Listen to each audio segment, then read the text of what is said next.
You have the title, the resume, the followers. So why do you keep asking, is this it? Katherine chose heart over armor in front of 80,000 colleagues. This is authentic leadership. Sincerely. Hello, friends, and welcome to I Know I Belong When, an innovation, unbiased production where bold voices, curious stories, and authentic impact amplify knowing that you are invited, seen, heard, and needed. Our conversations go from the boardrooms to the break rooms, from the sidewalks to our living rooms, from our relationships to ourselves. We explore the full spectrum of belonging, the joy of being seen, the pain of being left out, and the courage it takes to build spaces where every identity is welcomed, valued, and loved. We also hold space for each of our unique identities to joyfully prosper and thrive. I am your host, Christopher Bylone, someone who believes knowing you belong is a birthright.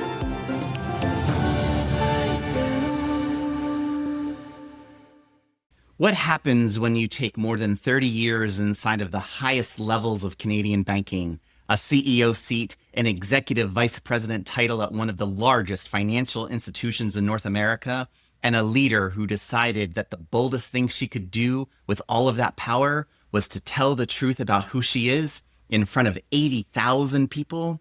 You get today's guest. Meet Katherine Dudtschak. She is the former banking CEO turned conscious leadership advisor, the creator of the Sincerely framework, and someone who has lived more chapters of leadership in one career than most of us will ever read about in a lifetime. She serves as the president and CEO of Home Equity Bank. She served as executive vice president for personal banking and consumer banking at RBC. She sat at tables, ran boardrooms, and shaped the kind of strategy that moves billions. And then, still while inside that executive seat, she publicly came out as a woman in front of 80,000 people. Sit with that, because you will not see that on a resume, though you can feel its impact in every conversation she has had since. Today, Katherine helps executives, founders, and high-performing leaders move from survival-based identity to essence-led leadership, the kind that is rooted in wholesomeness, not armor, respected for bridging elite corporate performance with deep human integration, which is a graceful way of saying she knows how to win the external game without losing herself in the process. Her work is for the leader who has the title, the resume, the LinkedIn followers, and is still quietly asking, is this it? Katherine leads through authentic leadership that creates psychological safety beyond the policy deck. She builds cultures where people bring their whole selves, not just the parts that pass the dress code. She chooses integration over fragmentation because she helps leaders see what they actually cost them when they choose fragmentation. So pull up a chair, friends, whether you're leading a company, leading a team, or just leading yourself through a season that asks you more than you thought you had. This conversation will ask you to bring your whole self to. Katherine, welcome to I Know I Belong When. Christopher, that is the most extraordinary introduction I've ever heard.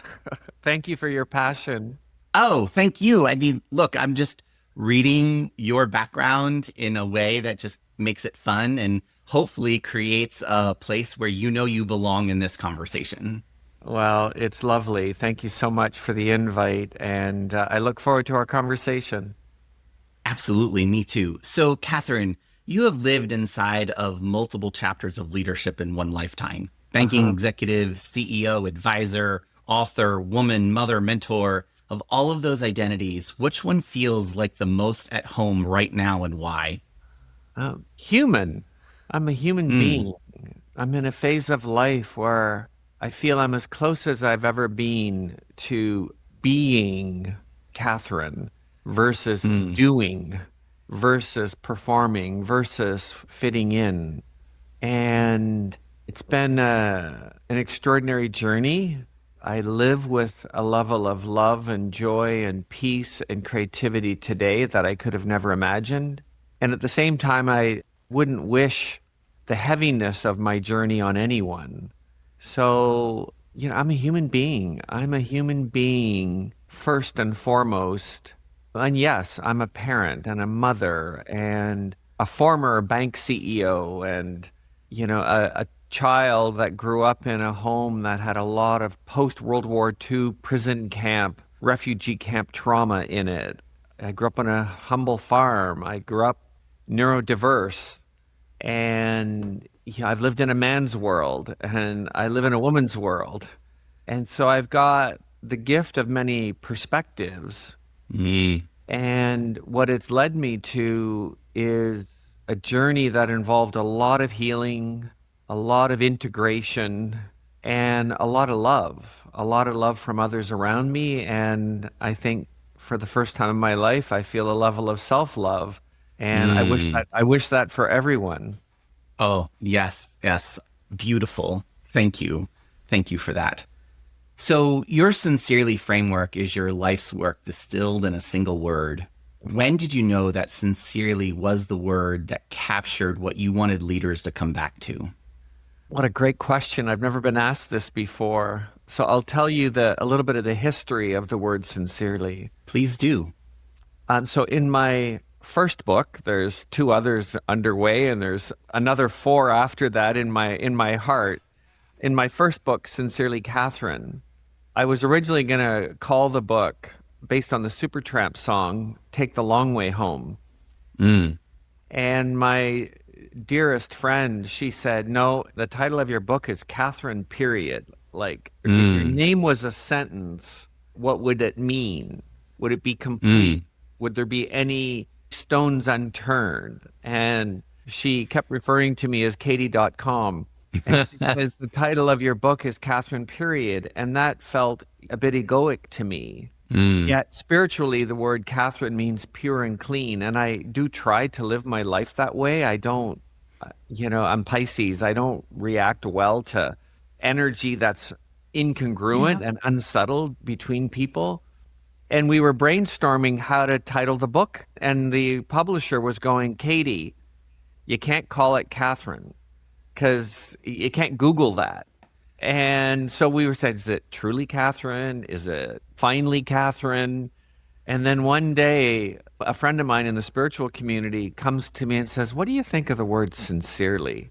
And I just started to cry and shiver from head to toe. And so what sincerely did in the title, it softened it. It brought humility.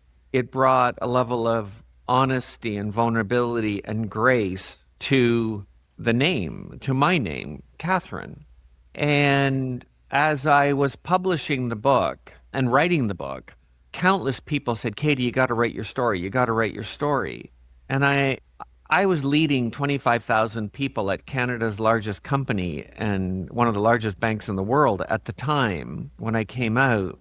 And the greatest gift of my life, Christopher, was countless people started telling me their stories of hurt, of hardship, of aspects of identity or aspects of self that they had suppressed since childhood because of parental conditioning, religious conditioning, school conditioning, corporate conditioning. And I was humbled. I was humbled that so many people would just suddenly trust me with their deepest stories. And so when I wrote the book Sincerely Katherine, I said, I will write the book Sincerely Katherine as long as it's not the only book. Because there's countless human stories to be told in the most sincere way possible, the most honest, the most vulnerable, the most kind, the most authentic. And so that's the birth of the name of the company and the movement and the platform, Sincerely. And there's many elements of it. There's the Sincerely Show, which is my podcast. There's Sincerely Human, which is the pillar of research and kind of intellectual frameworks, which you were touching on a minute ago. There's the Sincerely Foundation. And I feel called to do at this phase of my life is shine a light on other people's stories, just like you're doing, Christopher. There's room in our lives, clearly, for professional help, whether it's a psychologist, whether it's spiritual healers, whether it's doctors. And there's room for our life for friends that have what I call true empathy, the Yes. ability to see your soul and what your real gifts are and look past your fears and your insecurities. And you need friends that can do that. Yet what I found in reconciling my gender truth and reconciling my neurodiversity and my childhood as an immigrant and parents that suffered through prison camps is I looked for stories. I looked for other human beings that had gone on a journey like I was about to go on as a signal that it was possible, as a signal of hope, as a signal that I wasn't alone in the world, that some other senior executive had affirmed her gender and kept her family and kept her job. And I looked through the planet and I found like 4 or 5 people, one in Australia, 2 in the UK, 2 in the US, and that was it. And I only found one book out of over 50 books I read. I only found one book that was a real love story to humanity, a real story of hope, of insight, of meaning and lessons. And so Sincerely is all about holding space for other people's stories so that they can be told in an honest and vulnerable way and allow others that are listening without judgment, with their hearts open, to feel less alone, to find hope and inspiration, and to find meaning and lessons for their own journey. And Absolutely. so that's what Sincerely is all about. It's about creating that space of honesty and of vulnerability and lessons and meaning and hope and inspiration for others. Oh, that's beautiful. And I think one of the things that we also talk about on this show is about our names and the legacy and the identity and the choice they come with it. And you told that so beautifully about who Katherine is, why your name, the talk about purity. I think one of the things that, as you were talking towards the beginning, was that you're a Pisces. And I'm a Leo, but I'm a rising Pisces. And so for me, I'm all about that positive energy and how are we coming together and creating positive impact for others. And so just the richness of that story is just really powerful. So for someone listening who is sitting in the in-between, the name they're called and the name they want to be called, what do you want them to hear from you? So names are fascinating. Your parents give you a name. You can change it if you'd like. Like it is, Yes. you are a sovereign human being. You can change your name. You can go on a journey to find the deeper meaning of the name you were given, or you can go create a new name. So in my case, I got the rare privilege of choosing a name. I chose it based on feeling. Katie is playful and Katherine is deep. And so Katie and Katherine embody my essence, my soul. I didn't know that when I picked the name Katherine. I just know it after because I went and did research on the meaning and the spiritual background of the name Katherine. And when I did that research, like shivers went up and down my body. I go, oh my God, you can't make up. When you follow your heart and intuition, you can't make up how truth reveals itself in your life. The other thing about name is I've been on a few spiritual retreats in the last 5 years as part of my healing and growth journey. Not religious, just spiritual, deeper reflection, grieving, healing. And one meditation that I did, the leader of the meditation, we're about an hour into this meditation, she says, ask Spirit for your spiritual name, for your soul name. And oh my God, this voice spoke in my head. And my spiritual name or my spirit name is Anna. And it's in my head. And I'm going, how do you spell that? Awena. And then it says it again. And I go, Ahna. And at the end of the day on the spiritual retreat, I go, you're not supposed to use your phones on these things. I go, I got to Google what this name means. Like it was such a mind-blowing experience to have this voice go off in your head. And Can as you can tell, I'm a very open-minded human being. And I believe there's more going on than meets the eye. Yes, very No, much there's so. more that goes on than meets the eye. And this name Anna means grace and favor, to be of service and to live gracefully. along with Catherine means pure and clean. So what I can share with you, Christopher, is that's the backstory on my name. And I think each of us have an opportunity to go on a journey inward. And whether you change your physical name or not, it's about a journey inward to discover, who we are at an essential level, at an essence level, at a soul level. Because so many of us experience from childhood on, as I said earlier, this pressure to stop doing things your parents didn't like, or your school didn't like, or your company didn't like, or your spouse didn't like, and fit into a box. Yes. And what that process generally means for us as humans is you end up suppressing aspects of your essence, of your core identity, which is essence or soul. And as I talk openly about, you can run, but you can't hide. If there's parts of you that you've suppressed, they eventually catch up with you later in life because you become exhausted, depleted. And so it relates to name, yet it's deeper. It's about a journey to really feel into who we are at the most fundamental level, which I call essential self. And then there's your Yes. physical and your epigenetic and genetic self, your inherited self. And then there's your lived experience self, all the things you do in this lifetime. And I think of identity as those three things combined: your lived experience self, your physical and inherited self, starting with your essential self as the energetic frequency of our life that we have to refine often. Absolutely. Absolutely. I think it's about knowing that you belong to yourself first. Yes. And then how Yes. do you create that world around you to know the rooms that you belong into, just going forward, right? Because if we don't belong to ourselves, how are we going to ensure that we know that we belong in other places? Yes, exactly. So I want to talk about your moment of belonging.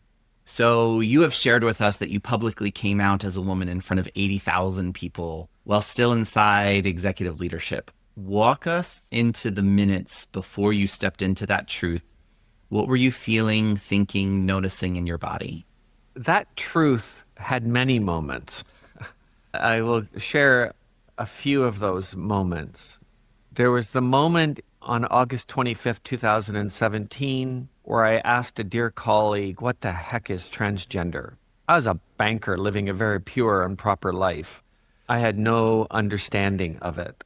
And by the end of that discussion, he said, gender is a mixture of feminine and masculine attributes that live inside every human being. It's essence, it's soul, it's energy. And then he goes, gender is who you go to sleep as. Sexual orientation is who you go to sleep with. And you could have pushed me over with a feather at the end of that discussion.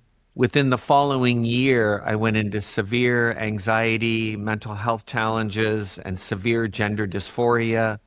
And in moments in August and September of 2018, I was suicidal like many people in the LGBT community because I feared losing my job. I feared hurting my children and my spouse.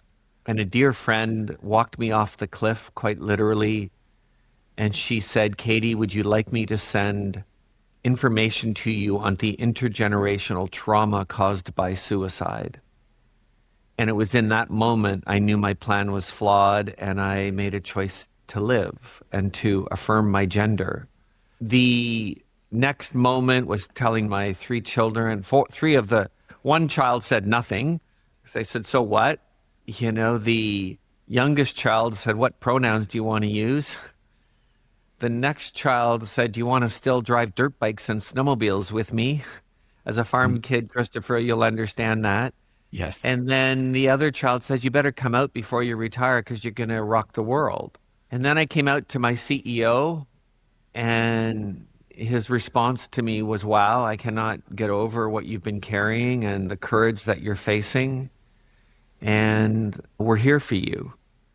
And then in the moments before the video went out to 80,000 people on June 17th, 2025, I was carrying two contradictory feelings. One, a number of people had said, "Oh my God, you're going to save lives and, you're going to be a hero." And I'm crying and I go, "I don't want to be a hero. I just want to keep my job and provide for my family and put my kids through school. And I want to get to retirement." And then I also at the same time was carrying at the exact same time this fear that I would still be homeless. And so people are telling me to be hopeful and it's going to be amazing. And then I'm feeling, no, people like me are judged and rejected in the world. I'm going to be homeless. I'm going to lose my family. I'm going to lose my spouse. And that's how I felt in the moment that the video went out. And I had no meetings booked that day for obvious reasons. And I'm sitting in my office, lonely, and this woman walks into my office within an hour of the video going out. And she goes, "Because of your vulnerability, I feel less alone." And I said, "What are you talking about?" And she goes, "Katie, every day I'm proud of my spouse and the life we've built together. I'm so blessed. Yet every day I remember my first spouse and the physical and emotional abuse I had endured in that relationship. And because you've been vulnerable about your struggles, I feel less alone as a human being." And I'm sitting there going, oh my God. And Christopher, in the weeks that followed, what happened I could have never anticipated. I received hundreds and eventually thousands of emails talking about hope and courage. And the thing I will say about hope and about courage or bravery is it is not sexy. It is not romantic. It is moving forward in the face of profound, crippling fear because you're trying to be true to something deep within you. And then the other thing, many, as I said earlier, many people started writing me stories about aspects of identity they were hiding from the world and hurt and hardship that they would never speak at work or even with friends because they wouldn't want to look weak. They wouldn't want to look flawed. And I felt so humbled and so honored that people would trust me with their story. And all I did was showed vulnerability in my own story. And it was really that fundamentally shifted me from what the world would call command and control leadership to heart-centered, compassion-based leadership. I was always a fairly empathic leader, yet I was so type A, driving for performance. And after people poured their hearts out to me, and I could see all of this human potential available to humanity that is being hidden because people are trying to fit in and they're hiding aspects of their identity, their gifts, their ideas, their creativity, and they're so fearful of being judged and rejected. They're not speaking their truth and they're not speaking up. I said, oh my God, there's a better world available to us. One that is truly inclusive from a place of kindness and curiosity, where we foster harmony with self and each other and nature once again. And from that moment of those stories, it broke my heart and it opened my heart at the same time. And I became a more higher purpose-driven, compassionate leader than I was before. And sincerely, I describe the world we live in today as performative and extractive, and it's been in development for several thousand years. It's just reaching what I think is a breaking point. And there is another way of being available to us, and it's one that is more regenerative and one more coherent, where we find harmony within ourselves and with each other and with nature, and we build systems and technology to support that harmony, not fragment us and divide us. So there's a handful of moments there. And the reason I gave you those moments, Christopher, is no human journey to wholeness happens in 30 seconds or 30 minutes or 30 days. My journey, it was minimum 9 years, but in reality, probably 15 years of surrendering and learning to love and accept the parts of myself that I had rejected. and stepping slowly out into the world, not just gender, but as I said, neurodiversity, immigrant, expressiveness. And so our lives are a journey of many moments. Yes, they are.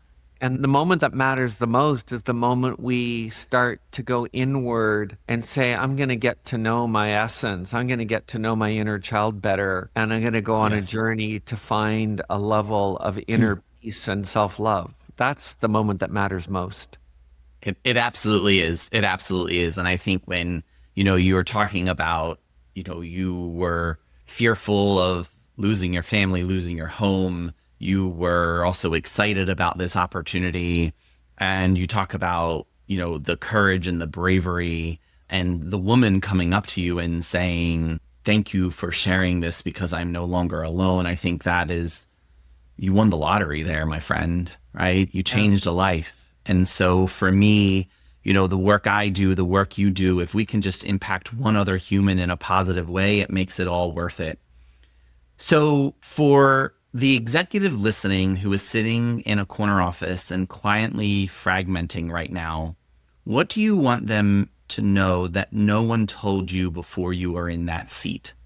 Number one, I see you and how lonely you feel at times. Number two, I understand the pressure that the corporate world or that the system puts on you to perform. Number three, opening your heart and being vulnerable is a gift. It's not a weakness. And number four, learning to meditate and learning to calm your nervous system and suspend anxiety and fear and pressure and power and shift to kindness and curiosity and listening and empathy and compassion and inclusivity is the greatest human gift and leadership gift you can give yourself. And number five is there are only three higher purposes. Well, there's actually four. The highest purpose of a human lifetime is to journey to your essence, is to find a way to live from soul first and foremost. That is the journey of a human lifetime, is to heal trauma, intergenerational trauma, and to find our way back to our soul and live fully from that place. Within the physical world, there's really only three, what I call higher purposes, is using our leadership role and the organization we work with, whether it's government, not-for-profit, or a corporation, to enable three higher purposes: a socially inclusive world, an economically inclusive world, and a world where humanity learns to find harmony with self, each other, and nature once again. And so those are the five key points that I would wish and suggest any leader reflect upon. Well, you're giving me a lot to reflect upon. So thank you for that. Okay, so before we fully close out this conversation, because you have provided a vast richness of nuggets of information that people are just going to have so many aha moments, because I've had my own aha moments as I was listening and giving me a lot to think about. So if Katherine, the banking executive from 15 years ago, could send today's Katherine a single text message, what would she ask? And what would today's Katherine respond? What would she ask? 15 years ago, she would have asked, is this all there is? What am I missing? And Katherine would respond, nope, the best is yet to come. The best is yet to come. And most importantly, Katherine would say, you've got this. What a powerful message back. Okay, my friend, we are coming to the end of this conversation. Your work creates spaces for others to be their bold, authentic selves. However, this is your moment. No framework, no title, no resume, just you and your essence. Finish the sentence that closes our show every time. I know I belong when? I know I belong when I find self-love within me.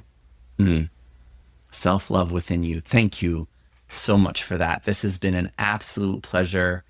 Thank you so much for this conversation. What an honor it is for me to have you on this show. Thank you, thank you, thank you. And me to be with you, Christopher. Thank you so much.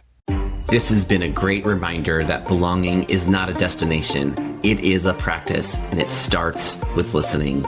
Friends, if this episode challenged you to move outside your comfort zone, please follow our show and give us that 5-star review you know you want to give, and add a comment about what you will do to champion a culture of belonging. These actions will help to amplify the message to others so they too can find their own moment of belonging. Whether it is navigating the complexities of workplace culture, finding acceptance in a new school, building trust in a local community, or forging identities within our own families, these stories reflect the raw, honest, and unfiltered journeys each of us take every day. And we want to hear from you. Finish the sentence, "I know I belong when," and send us a voice note. Your story could open a future episode. Thank you for listening. Know that your bold, authentic self is welcomed, valued, and loved. And until next time, remember, you belong here.